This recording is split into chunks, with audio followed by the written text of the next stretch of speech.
Урматтуу мекендештер, биздин ийинибиз Калыгул Амир Сапасы атайын кой союп, аксакалдардан бат алайын деп бизди чакыртты. Себеби мечитке акча чогултуп, элдерден жардам сурап кайрылыптыр. Биз ойлоп атабыз, бул абдан туура иш.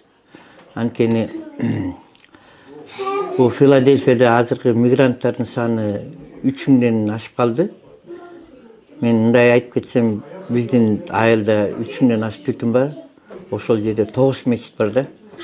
Бул жерде 3000ден ашып калдык. Бүгүнкү күндө мечит жок. Азыр мечиттин ала турган убакыт сааты келип калды деп ойлойм. Элдер деле дайын. Анан негизи Америкада баардыгыбыз Америкага келдик. Бул жерде кыргыздар Америкада бир 5 өлкө, мыкты 5 өлкөгө кирет да. Бирок ар бир өлкөнүн өздөрүнүн бир кемчиликтери болот да. Ушу Американын эң чоң кемчилиги бул ушу өспүрүмдөр ушу динден алыстап кетти да. Ошон үчүн бул жерде абдан мындай улууду урматтап, ызаттап, сыйлоо деген азайып кетти.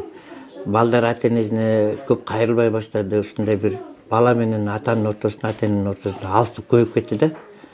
Эгер ушул биз динди мечитти куруп, балдарга бир адеп сабагын, ыман сабагын окуп турсак, биз кайта күчүбүзгө келип, балдарыбыз тарбияланып, мындай жакшы бир Кудайдын жолуна түшөт да.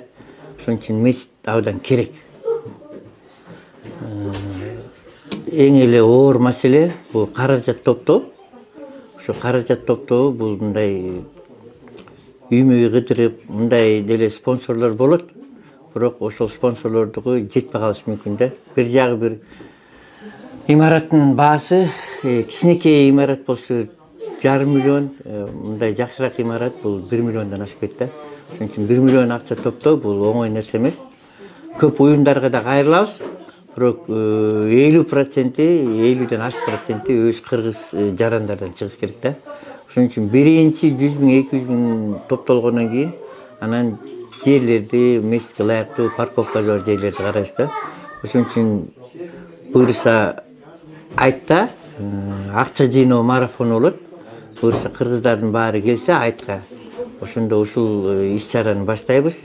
Мен ойлойм, Кудайдын иши менен, Кудайдын жолу менен баштаган иш астыга жылат, этегине жетет деп ойлойм. Рахмат балдар.